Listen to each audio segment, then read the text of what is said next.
این سر صدای را دیدین چه خیلی بد. سر صدای را دیدین نه؟ روزی 15 دکتر روزی چی بود؟ تعظیم کردن یا سجده کردن وزیران در نزد رحمانوف یا در پیش پای رحمانوف. این چیزی نو نیست. این چیزی نو نیست. من برای شما فقط یک مثال میارم که همه شما را میدونین. از من میارم در پیش چی میشه شما الکی او نمودار میشه و ظاهر میشه. 2011 یک بگیم که کلیپ یا که یک ویدیو برآمد که رحمانوف در توی گرچک رقص میکنه در حالت مستی کیف از مذاقهای تا چی خشم میآید رقص میکنه چون بگیم کیفی که در همه حالت مستیش با یه مستی دیگه در پیش پای میغلطه سجده میکنه سجده او خدایا میگم مرا به همین در روز قیامت یک جای حشر بگردم. یا شاید که اگر گپ کم تا شاید خطا باشه شاید میگه که خدایا همین پیانوسکر یک حیات در بری ما همین خیلی مست الست نگاه بدار. شاید همین خیلی میگه دیگه همین دعا را ای خدا میکنن دیگه غیر از خدا هیچ که دعا را قبول کرده نمیتونه و برای هیچ که دیگه دعا نمیکنن و بکنیم قبول نمیشه. دعا را که قبول میکنه خدا پیامبرم دعا قبول کرده نمیتونه بعد خدا یعنی که بهترین مخلوقات پیامبرا بودن یا که این اگر که بعد پیامبرای تبیوریم اولیاها یعنی که دوستای خدا یا که صالحین یا که گونده که نه اخیل آدمایی که پیر پرستن یا که ملا پرستن اینا هم دعا را قبول کردن نمیتونن. همه دعا یک طرف میره از طرف خداوند و از جانب خداوند یا قبول میشه یا رد میشه. انا که ببینیم که در حالت مستی مست سجده کرد مست پیونسکا التر سجده کرد و ای خدا در حالت مستیش چی طلب کرد؟ من دو چیز میفهم یا گفت که همین پیونسکا را در پهلوی ما دائم زنده نگاه دار یک عمره یا گفت که خدایا مرا در روز محشر با همین دوزخ نصیب گردان. الله اکبر. دیدین نه؟ ندیدینش؟ بدرین یک بار بنویسین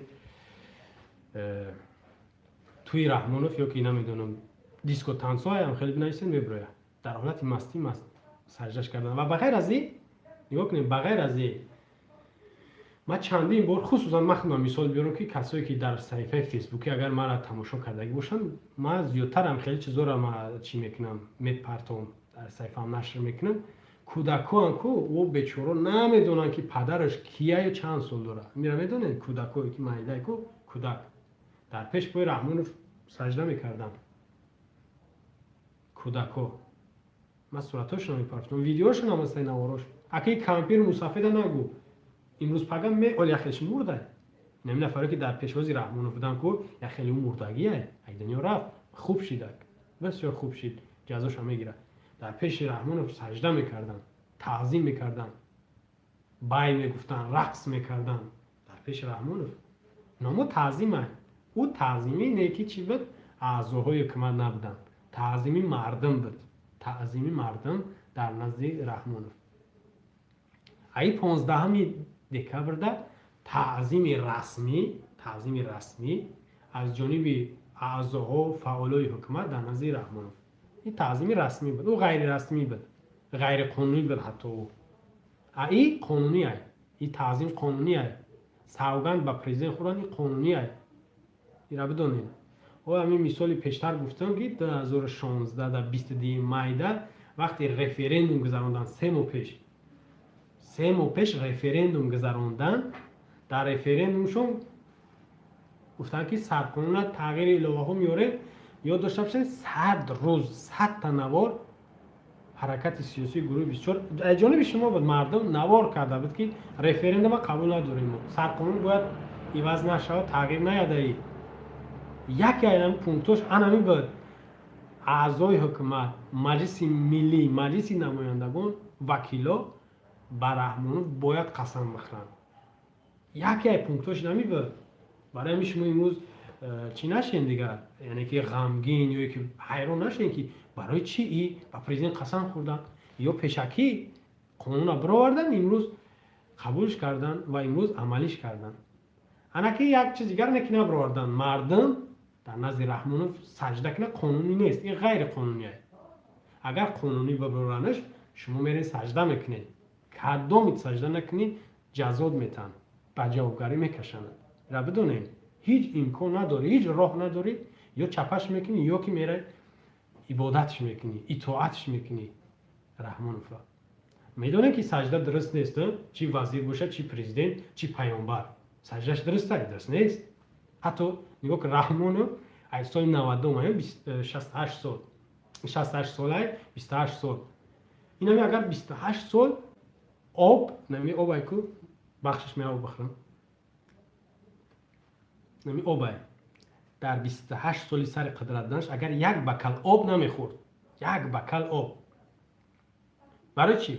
میگفت که من یک بکل آب نمیخورم، بگذار من بمبرم اما مردم ما آب بخورم.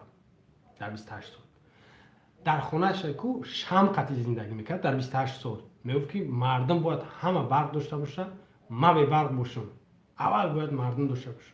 در 28 سال دشکمش باید نمیخورد، اگر نمیخورد میگفت که مردم بخوره ما مونگش بمبرم، نمیخواد. اگر این کار نداره اگر همین کار 28 سال میکرد کو 28 سال میکرد باز هم این حق نداشت که اگر نمیمورد، یعنی 28 سال او نمیخورد، نان نمیخورد، نمیدونم یگان حتی نفس نمیکشید، این کار امکان داره. در قدرت الله هیچ شک نیست. اصحاب کهف شنیدگی؟ اصحاب کهف 310 سال، حتی میگن 309 سال، بعضی مفسرین 309 سال خواب رفتن خستن، هیچ دیگرگون شید در وجود هیچ دیگرگون نشید. یعنی که امکان داره قدرت خدا، هیچ شک نیست.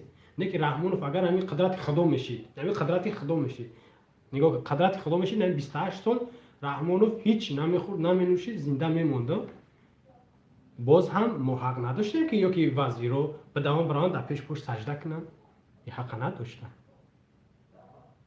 گفتم تکرارن که اگر نمیخورد نمینوشید تمام در پیش پای مردم پای ما و شما را مچک میکرد. بگیم که ای عدالت، بگیم که انصاف داری زیاد شد، تمام در خدمت مردم بود، بازم حق سجده را نداره. نه رحمان با میگم که نه یگون پیامبر، نه یگون وزیر، نه یگون اولیو دیگر نفرای چی منصب دار چی بی منصب، هیچ که حق سجده را نداره. شما بدونید که در اینجا سجده میکنید، با کی سجده میکنید را باید بدونید. من از سجده کردن یا هیچ نگران نشدم.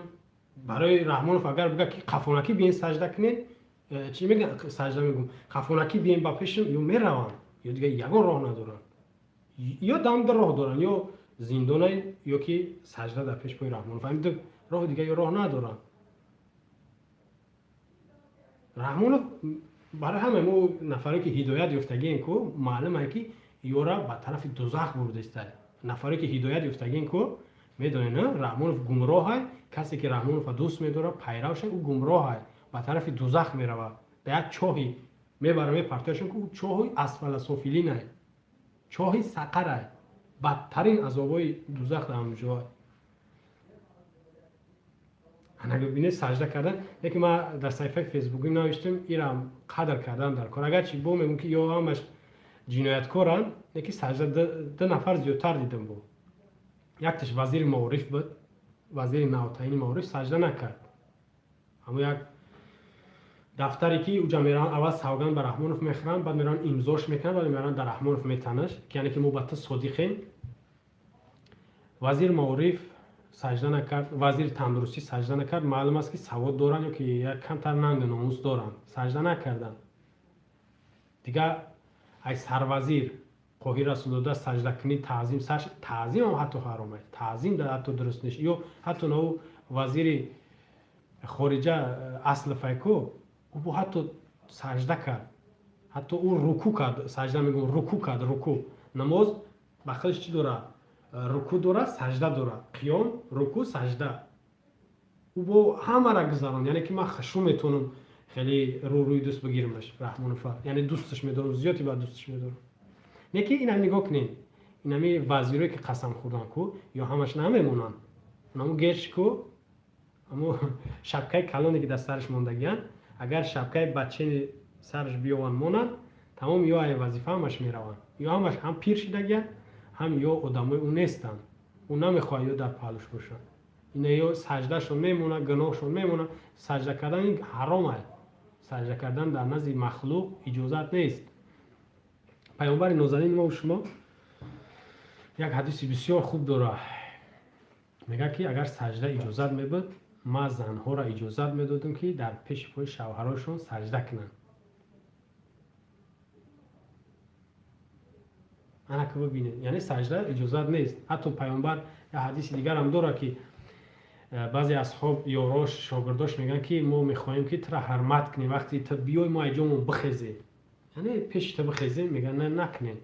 حتی پیش مردنش یکی وصیتاش همین بود که وقتی من مردم، مرا بعد از مرگم قبر ما پرستش نکنین در باره من، یا که در نیت چی ما در حق من یگان کوتاهی، یگان کاری بدعت یا که عملای شرک کفر روانه بینید.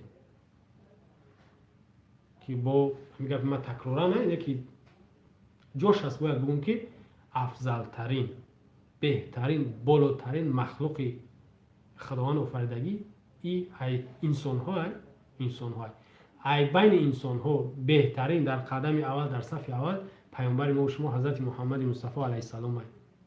نمود سجده درست نیست، با پیامبر سجده درست نیست، تعظیم کردن برای پیامبر درست نیست. حتی ما یاد دارم که کلانترای ما وقتی که نام پیامبر را میگفتن صلی الله علیه و سلم میگفتن، چه خیلی بونتری تعظیم سجده رو میرفتن. این هم درست نیست. خیلی به هر حال نگاه کنید، اینجا گپ درباره چی میروه؟ وزیرا میروه سوگند یاد کردن و با پرزیدنت در پیش سجده کردن، تعظیم کردن که ما با تو صادقیم. اینجا سوال های زیاد میاد. یکم سوال همیه که برای چی با پرزیدنت قسم خوردیم؟